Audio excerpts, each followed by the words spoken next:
राम राम भाइयों।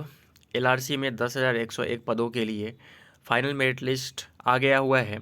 उसके बाद के प्रोसेस क्या होंगे, इस वीडियो में हम लोग यही देखने वाले हैं। जी हाँ दोस्तों, जिन लोग का भी इसमें सिलेक्शन हुआ है वह इस चीज़ के लिए बेसब्र होंगे कि आगे का क्या प्रोसेस होने वाला है, कैसे उनका ज्वाइनिंग होगा, ज्वाइनिंग में क्या क्या डॉक्यूमेंट्स मांगे जाएंगे, डॉक्यूमेंट्स में क्या क्या फॉर्मेट ऑफिस यानी विभाग के द्वारा मुहैया कराया जाएगा। तो सब कुछ इस वीडियो में हम देखने वाले हैं, वो भी ऑफिशियल नोटिस के द्वारा। जैसा कि पिछली जो बहाली 2019 की थी उसमें भी इन सारे पदों के लिए जो है भर्ती हुआ था और कैसे ज्वाइनिंग प्रोसेस हुआ था उसका जो है एक पीडीएफ है हमारे पास। उस पीडीएफ के माध्यम से आपको यह स्पष्ट कर देंगे कि रिजल्ट के बाद का जो प्रोसेस होता है वो क्या होता है, फुल ज्वाइनिंग प्रोसेस होगा, कितने दिन में आपका जो है कि जिला अलॉटमेंट होगा। ठीक है, ये सब कुछ। तो बस इस वीडियो को पूरा अंत तक देखिएगा। थोड़ा लंबा ज़रूर हो सकता है लेकिन फुल टू इन्फॉर्मेटिव है, पूरा इन्फॉर्मेशन देगा जाएगा। जो सभी पदों की बात कर लेते हैं, अमीन हो, कानूनगो हो, क्लर्क हो, एस हो है, सभी लोग देख लीजिएगा। तो चलिए वीडियो को शुरू करते हैं बिना किसी देर का, और पूरा जो ज्वाइनिंग प्रोसेस है वो आप सभी तक रखते हैं। तो देखिए, जैसा कि आप वीडियो में देख पा रहे हैं, बिहार सरकार राजस्व एवं भूमि सुधार विभाग, और ये जो है पिछली बहालियों का है, 30 जून 2020 का है। ठीक है, कुछ इसी प्रकार से जो भी प्रोसेस होगा इस बार का प्रोसेस होगा, ज्वाइनिंग प्रोसेस होगा। तो देखिए इस वीडियो में आपको बता दें कि हम विशेष सर्वेक्षण कानून को अमीन और लिपिक के योगदान की बात करेंगे। यहाँ लिखा हुआ है लिपिक के योगदान हेतु तिथि निर्धारित किया गया है। तो हम लोग तिथि नहीं देखने वाले हैं, हम लोग इसका प्रोसेस देखने वाले हैं कि क्या क्या डॉक्यूमेंट्स मांगा जाएगा और किस प्रोसेस से जो है कि आपका ज्वाइनिंग होगा। तो देखिए, पिछली बहालियों में कानूनगो के लिए अलग डेट था, अमीनों के लिए अलग डेट था और विशेष सर्वेक्षण लिपिक के लिए अलग डेट था। ठीक है, और बता दें कि पर दिन यानी कि प्रत्येक दिन 300 अमीनों का जो है नियुक्ति हो रहा था निदेशालय में। ठीक है, देख लीजिए यहाँ पे लिखा हुआ है प्रत्येक दिन 300 अमीनों द्वारा निदेशालय में योगदान दिया जाएगा। यानी कि 300 यानी कि जोड़ लीजिए 300 के संख्या में डेली जो है कि योगदान होगा। अब निम्नलिखित कागजात जरूरत पड़ेंगे नवचयनितों एवं सभी संबंधित के लिए निर्देश है। क्या क्या निर्देश है देख लीजिए, इस चीज़ को ध्यान से देखिएगा कि जो भी डॉक्यूमेंट्स लगेगा उसके बारे में इस वीडियो में हम बताने वाले हैं। और ये जो है कि बाई ऑफिशियल नोटिस है, ठीक है, कुछ अपने से नहीं बना रहे हैं। देखिए, योगदान कार्यक्रम हेतु निम्न प्रकार से निर्देश दिए जा रहे हैं, उसका अनुपालन सभी संबंधित द्वारा किया जाना अपेक्षित है। सभी नव चयनितों को ईमेल एसएमएस के माध्यम से देखिए, कोई भी आपको जो है फॉर्मेट या डॉक्यूमेंट्स साइट पे नहीं दिया जा रहा है। सभी जो भी चयनित हो चुके हैं, फाइनल मेरिट लिस्ट में नाम है, उन सभी के ईमेल और एसएमएस के माध्यम से नियोजन पत्र भेजा जाएगा। ठीक है, उसके साथ संलग्न होगा टर्म्स ऑफ असाइनमेंट होगा। टर्म्स ऑफ असाइनमेंट मतलब जो भी शर्तें हैं वो होगा। उसके बाद joining document clerk list checklist होगा, ज्वाइनिंग डॉक्यूमेंट चेकलिस्ट होगा एंड फॉर्मेट ऑफ एफिडेविट होगा। तो ये सारे जो डॉक्यूमेंट्स हैं इनके फॉर्मेट जो है आपके ईमेल के माध्यम से, एसएमएस के माध्यम से आपके ईमेल पे, आपके मोबाइल पे भेज दिया जाएगा। इसके लिए आपको चिंता करने की ज़रूरत नहीं है। ठीक है, यानी आगे का प्रोसेस फाइनल मेरिट लिस्ट में नियुक्ति यानी चयनित होने के बाद का जो है प्रोसेस है ये। ठीक है, तो आपको जो है कि कहीं जाने की आवश्यकता नहीं है, आपके ईमेल एसएमएस के माध्यम से ये सारे डॉक्यूमेंट्स आ जाएंगे, आपको बनवाना पड़ेगा। अब आगे देख लेते हैं। वेबसाइट पर प्रकाशित applicants details form for personal management system को डाउनलोड कर मांगे गए सूचना के सभी योगदान करेंगे। ठीक है, उसके बाद देख लीजिए आगे, जो ज़रूरी है वही चीज़ हम आपको बताएंगे, उसके अलावा हम नहीं कुछ बताएंगे। ठीक है, योगदान के दिन मात्र नव चयनितों को ही योगदान परिसर में प्रवेश की अनुमति होगी, ये चीज़ ध्यान रखना है। देखिए, उस टाइम जो था 2020 में कोविड था, तो कोविड से रिलेटेड भी जो है कुछ निर्देश दिया गया था, तो उसको हम लोग देखेंगे नहीं। ठीक है, तो जो ज़रूरी है वही चीज़ हम लोग देखेंगे। देखिए, अब बहुत इंपॉर्टेंट है ये चीज़, आप लोग शेयर जरूर कीजिएगा अपने ग्रुपों में, अपने दोस्तों के साथ। सभी लोग को जो भी नवचयनित है 10,101 सभी को ये पता होना चाहिए। देखिए 9 नंबर पढ़ते हैं। योगदान के पश्चात नवचयनित विशेष सर्वेक्षण कानूनगो को अगले दिन से क्षेत्र प्रशिक्षण दिया जाएगा, जिसके लिए उन्हें अगले कुछ दिनों के लिए पटना मुख्यालयों में अपने व्यय पर, सरकार या विभाग द्वारा व्यय नहीं करेगा, उन पर अपने खर्च पर उनको रहना पड़ सकता है पटना में। सभी नवचयनित कर्मियों योगदान के समय इस हेतु आवश्यक संसाधन के साथ तैयार होकर ही योगदान करेंगे, ताकि उन्हें बाद में कोई परेशानी ना हो। तो आपको जो है निदेशालय में नियोजित होने के बाद, मतलब ज्वाइनिंग लेटर के होने के बाद आपको प्रशिक्षण दिया जाएगा। पटना मुख्यालय में आपको रहना पड़ सकता है, खुद के खर्च पे रहना पड़ सकता है, ठीक है। तो इसकी पूरी जो है जवाबदेही आपकी है, आप पूरी तैयारी से आप पटना में आएंगे ज्वाइनिंग करने, ठीक है। अब अमीन की बात कर लेते हैं। योगदान के पश्चात नवचयनित विशेष सर्वेक्षण अमीन एवं लिपिकों को जिलों में पदस्थापित करने की कार्रवाई की जाएगी, ठीक है। जैसे ही आपको जो है कि योगदान लिया जाएगा निदेशालय में, उसके बाद जिलों में पदस्थापित किया जाएगा आप लोगों को, अमीन को और विशेष सर्वेक्षण अमीन वाले। ध्यान से देखेंगे, जो अमीनों के संदर्भ में विभिन्न चरणों में होगी। 2 से 5 दिनों तक योगदान करने वाले विशेष सर्वेक्षण अमीनों को एक साथ अलग अलग जिलों में पदस्थापन आदेश निर्गत होने के अगले दिन उनके द्वारा संबंधित जिलों में योगदान कराना सुनिश्चित किया जाएगा, ठीक है। अगले दिन, ठीक है।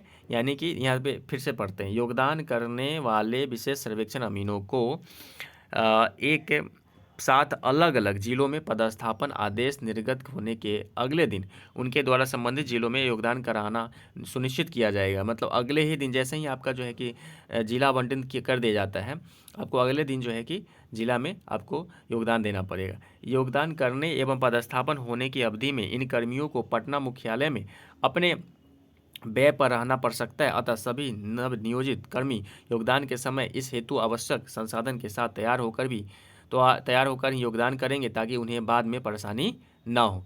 तो सारी तैयारी करके आइएगा। आपके योगदान से लेकर जिला में आवंटन तक आपको हो सकता है कि पटना में रहना पड़ जाए। तो सभी विशेष सर्वेक्षण अमीन एवं लिपिक ये ध्यान देंगे। अब आगे देखिए 11 नंबर, सभी नवनियोजित कर्मी अपने आवासन एवं भोजन की व्यवस्था स्वयं करेंगे। रहने और खाने का व्यवस्था आपको स्वयं करना होगा, वह विभाग के द्वारा नहीं दिया जाएगा। योगदान स्थल पर नवनियोजितों के लिए उनके स्वयं भुगतान के आधार पर जलपान, चाय, स्नैक्स आदि की व्यवस्था रहेगी। तो ये आप खुद के खर्च पे इस चीज़ को आप जो है कि ग्रहण कर सकते हैं निदेशालय में। आगे देख लीजिए 13 नंबर, नव चयनित कर्मियों में से महिला कर्मी ध्यान देंगे जो भी नव चयनित हुए हैं। सर्वेक्षण प्रशिक्षण संस्थान के छात्रावास में सीमित संख्या में कमरे बेड उपलब्ध हैं। उल्लेखनीय है कि विशेष सर्वेक्षण कानूनगों का प्रशिक्षण कार्यक्रम पटना में निर्धारित है। अतः जिन महिला विशेष सर्वेक्षण कानूनगों को प्रशिक्षण संस्थान के छात्रावास में उनके स्वयं भुगतान के आधार पर आवासन करने की इच्छा हो, वे योगदान के निर्धारित तिथि से 3 दिन पूर्व ईमेल के माध्यम से सूचित करेंगे, ताकि पहले आओ पहले पाओ के आधार पर छात्रावास में आवासन उपलब्ध कराया जा सके। तो देखिए निदेशालय में कुछ निश्चित लिमिट रूप में छात्रावास हैं, तो लड़कियों के लिए जो है हो सकता है कि मुहैया कराया जाए इस बार भी, ठीक है ना। तो पहले पाव के आधार पे होगा, तो उसके लिए आपको ईमेल करना पड़ेगा। इस बार जो है कि मे भी हो सकता है या नहीं भी हो सकता है। आगे देख लीजिए, नवचयनित कर्मियों के योगदान पश्चात प्रत्येक टेबल के द्वारा उन्हें योगदान स्थल परिसर से जाने की अनुमति मिलने पर वो अभिलंब परिसर खाली कर देंगे, ठीक है। इन कर्मियों को आगे के कार्यक्रम की सूचना वेबसाइट ईमेल के माध्यम से दिया जाएगा। जैसे कि आपका योगदान करवा लिया जाता है निदेशालय में, तो आपको वहाँ खाली कर देना है। आगे का जो भी सूचना होगा आपको कहाँ से मिलेगा, तो सूचना वेबसाइट DLRS के साइट में मिलेगा, ये ईमेल के माध्यम से आपको प्रोवाइड कर दिया जाएगा, ठीक। देखिए अब आगे देखिए पढ़ते हैं हम लोग। नवचयनित विशेष सर्वेक्षण कानूनगों के लिए है क्षेत्रीय व्यवहारिक प्रशिक्षण हेतु दिनांक, ठीक है, तक इन कर्मियों को 9 से 10 दलों में बांटकर प्रशिक्षण समन्वयक के साथ पटना जिले के फुलवारी शरीफ एवं संपतचक अंचल में प्रशिक्षण का कार्यक्रम तैयार किया गया है। देखिए पिछली बार जो कानूनगों का जो प्रशिक्षण जो हुआ था वो हुआ था फुलवारी शरीफ एवं संपतचक में हुआ था। तो प्रत्येक निर्धारित तिथि को बेली रोड स्थित जैविक उद्यान गेट नंबर 1 से बिहार राज्य पथ परिवहन निगम के निर्धारित बस के द्वारा इन्हें संबंधित अंचलों को ले जाने एवं वापस आने की व्यवस्था की गई है। प्रशिक्षण की समाप्ति पश्चात इन कर्मियों को संबंधित जिलों में पदस्थापन का कार्य किया जाएगा, ठीक है। तो इनको पहले ट्रेनिंग मिलेगा पटना में, उसके बाद जो है इनको पदस्थापन किया जाएगा कानूनगों को।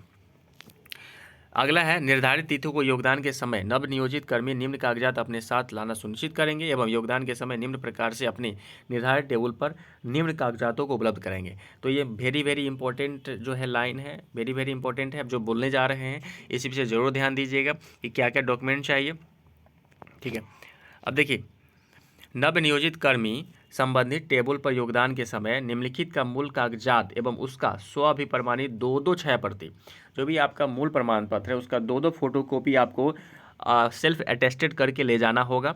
ठीक है, संबंधित टेबल के क्रमिक सहायक संख्या 2 को उपलब्ध कराएंगे। देखिए क्या क्या चाहिए, 10वीं का प्रमाण पत्र, 10वीं का अंक पत्र, देखिए मूल प्रमाण पत्र भी ले जाना है और इसका 2-2 फोटोकॉपी भी ले जाना है, ध्यान रखिएगा। 12वीं का अंक पत्र, 12वीं का प्रमाण पत्र, डिप्लोमा का अंक पत्र, डिप्लोमा का प्रमाण पत्र, अनुभव प्रमाण पत्र। ठीक है, ये कानूनगो के लिए है जो अनुभव प्रमाण पत्र मांगा जा रहा है।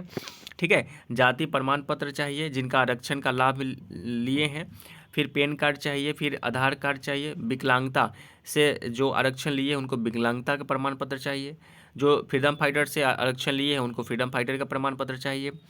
मूल प्रमाण पत्र से मिलान पश्चात उन्हें मूल पत्र वापस कर दिया जाएगा। तो मूल प्रमाण पत्र आपको वापस कर दिया जाएगा, लेकिन आपको सारे जो भी अभी हम नाम लिए हैं सभी डॉक्यूमेंट्स आपको लेकर जाना है। ठीक है, तो जो विशेष सर्वेक्षण अमीन के जो पद के लिए चयनित हुए हैं उनको अनुभव प्रमाण पत्र की आवश्यकता नहीं है।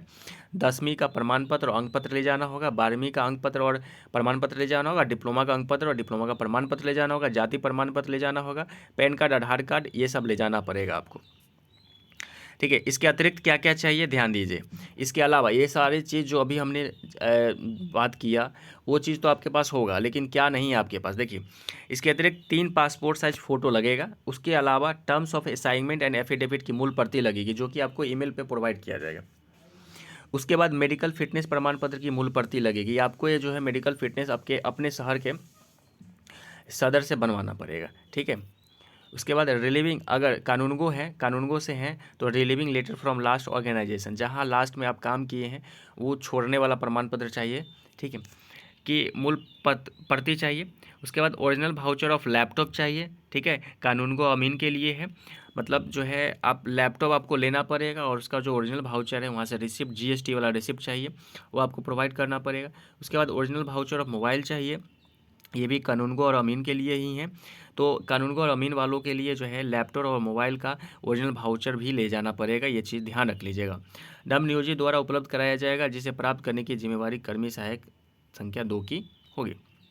अब देख लीजिए, कार्मिक सहायक संख्या 1 द्वारा मूल प्रमाण पत्रों से मिलान पश्चात सभी कागजात प्राप्ति पश्चात इस आवश्यक का इंदराज दिए गए प्रपत्र checklist for verification of documents with original करेंगे। उक्त प्रपत्र पर कर्मियों के अतिरिक्त नवनियोजित भी पुनः हस्ताक्षर करेंगे।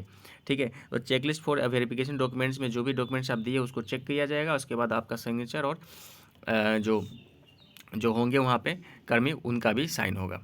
उसके बाद नवनियोजित द्वारा applicant detail form for personal management system भी विविध प्रपत्र में उपलब्ध कराया जाएगा। तो ये भी जो है कि एक फॉर्मेट है, इसको भी आपको उपलब्ध कराया जाएगा। ठीक है, नवनियोजित, ये आपको फॉर्मेट इसका मिलेगा, आपको इसका फॉर्मेट मिलेगा और ये आपको जो भर के जमा करना है। ठीक है, अब कुछ जो है डिस्क्लेमर है।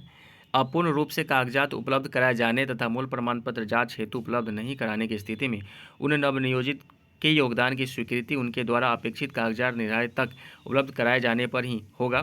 कागजात उपलब्ध नहीं कराए जाने की स्थिति में उनकी नियोजन रद्द किया जाएगा। तो आप लोग जो है कि डॉक्यूमेंट्स उपलब्ध नहीं करेंगे तो हो सकता है आपका नियोजन रद्द कर दिया जाएगा। चलिए, तो जो मुख्य रूप से चीज़ें थी, जो डॉक्यूमेंट्स चाहिए था, वो सारा इस चीज़ में मैं चर्चा कर दिया। ठीक है, और ये डॉक्यूमेंट्स, इसका फॉर्मेट कैसे आपको मिलेगा इसका भी हमने जिक्र किया है। तो अब किसी भी तरह का परेशानी का बात नहीं है, सभी चीज़ें जो है स्मूथली विभाग द्वारा रन करवाया जाएगा और अपना ईमेल और एसएमएस जो है कि चेक करते रहेंगे। सभी जो है कि डॉक्यूमेंट्स का फॉर्मेट है जो भी भरना है और उसको जमा करना है निर्देशालय में, उस चीज़ के बारे में बताया जाएगा और कब आपका जो है कि ज्वाइनिंग होगा उसके बारे में भी बताया जाएगा। तो अपना ईमेल और एसएमएस जो है कि चेक करते रहें लगातार। तो उम्मीद करते हैं कि फुल इन्फॉर्मेशन मैंने आपको दे पाया ज्वाइनिंग प्रोसेस का, और वीडियो अच्छा लगा हो, थोड़ा भी मेरा मेहनत जो है कि आपको पसंद आया हो तो बस वीडियो को लाइक कीजिए, नया है तो सब्सक्राइब कर दीजिए और अपने ग्रुपों में दोस्तों के साथ ज़रूर से ज़रूर शेयर कीजिए। धन्यवाद।